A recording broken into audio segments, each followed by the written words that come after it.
There is a gruesome and heartbreaking story that should be going mega viral right now on the internet. A story that should be making headlines on every media platform that claims to be worth their onion.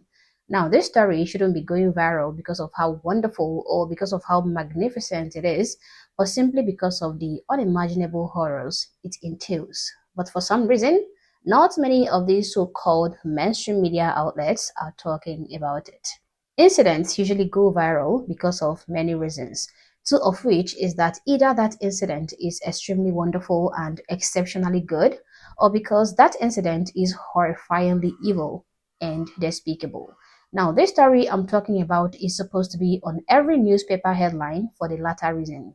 But because the culprit, the perpetrator, doesn't fit the narrative, that is why so many of these so-called credible media outlets are totally crickets about this particular incident.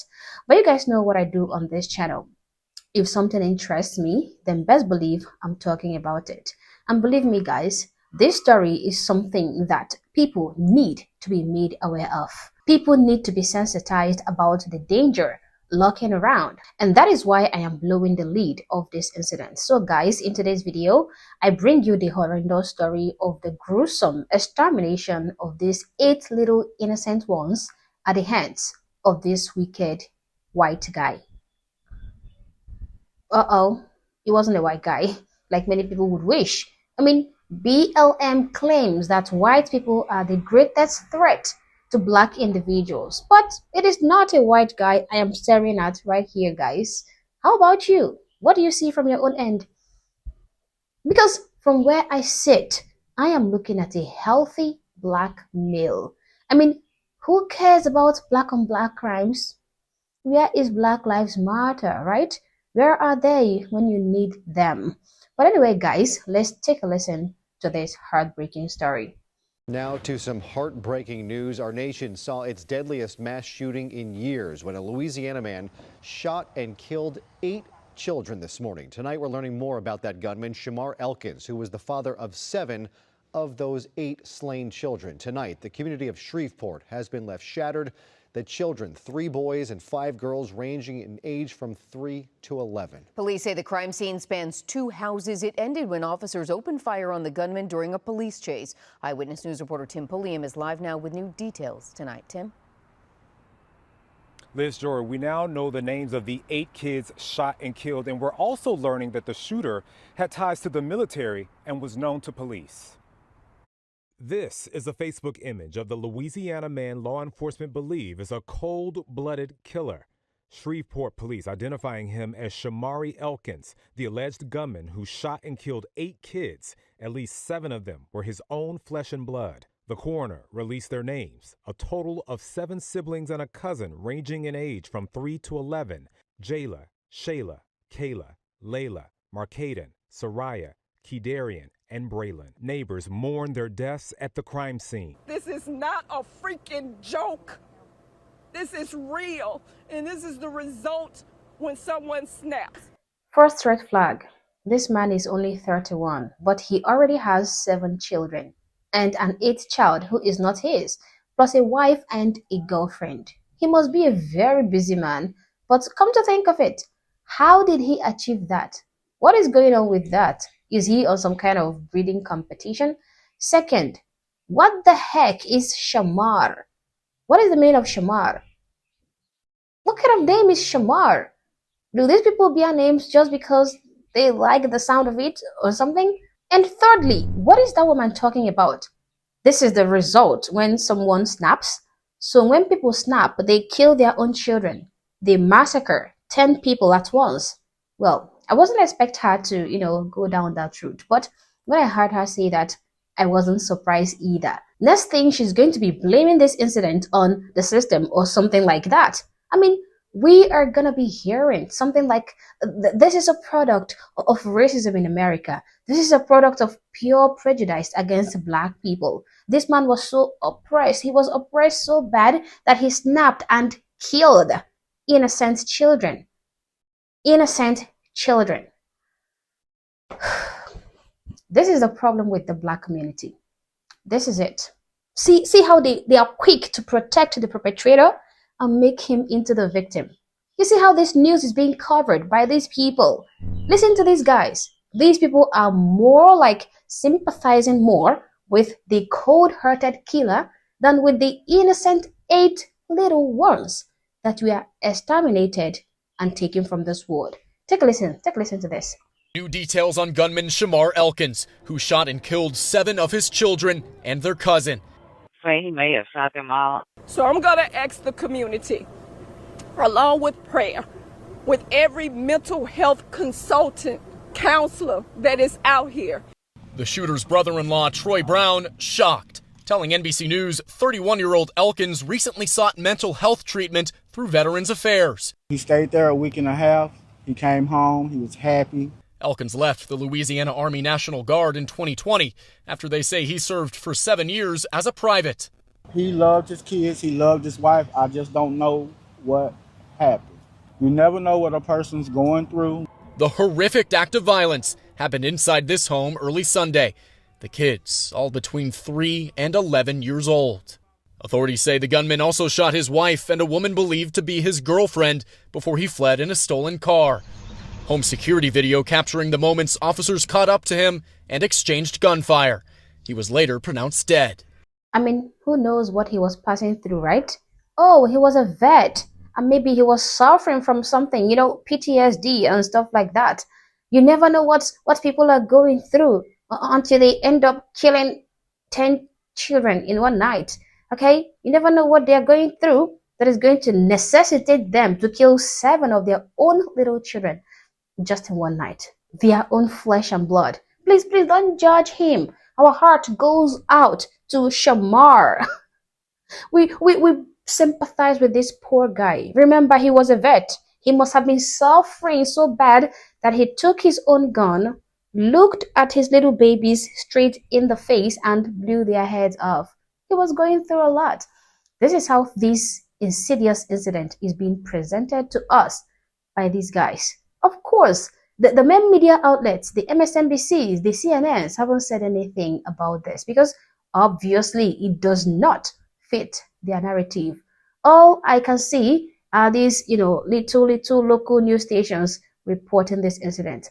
I must also admit that I saw an article from the New York Post, but it was an online article. I didn't see any video coverage of this. I didn't see anything from the other big names in the news world, despite how newsworthy this incident is.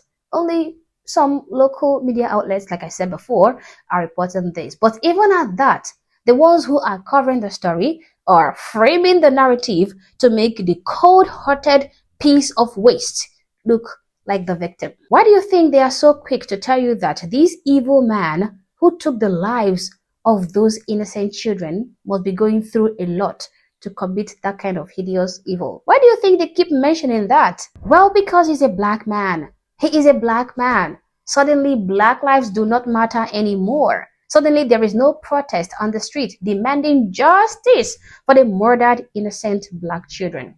He has melanin in his skin, and that is all that matters to the media.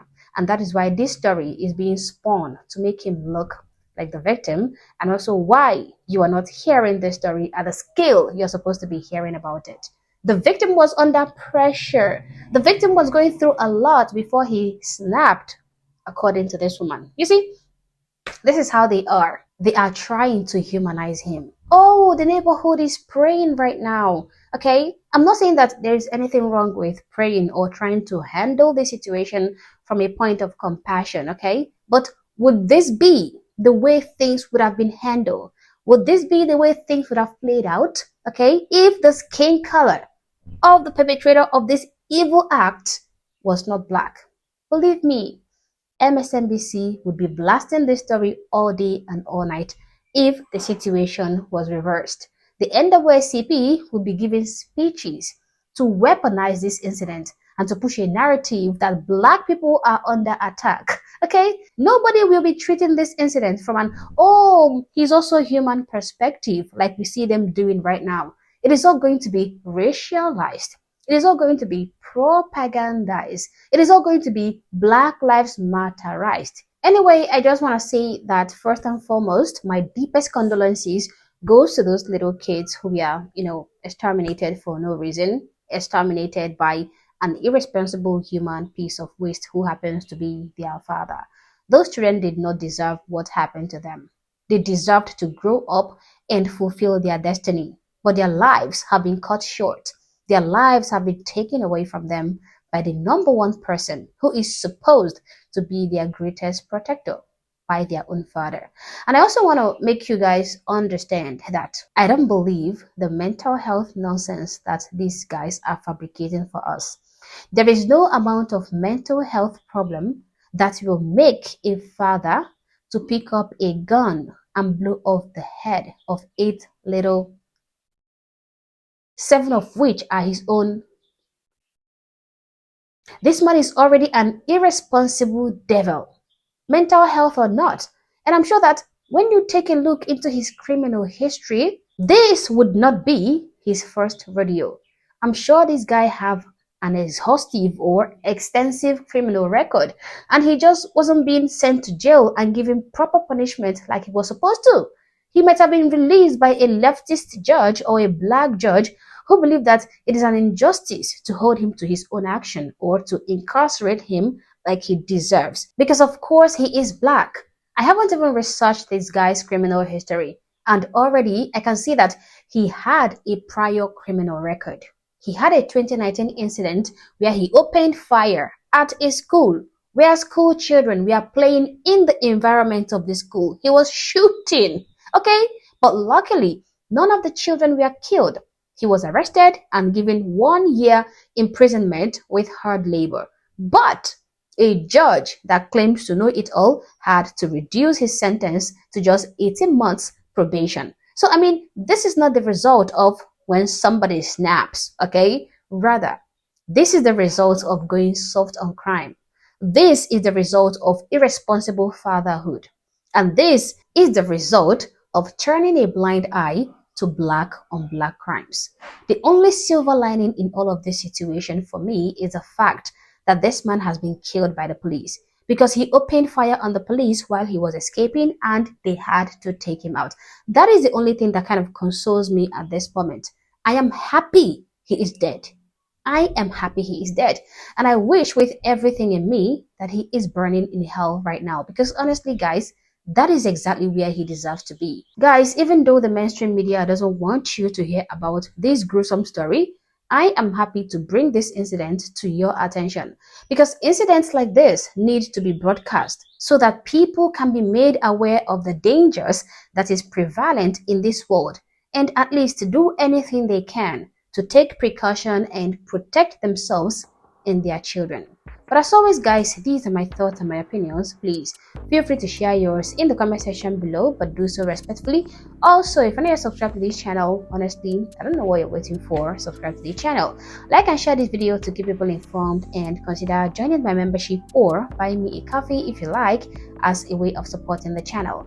Thank you for watching this video, and I hope to catch you on the next one. For now, peace.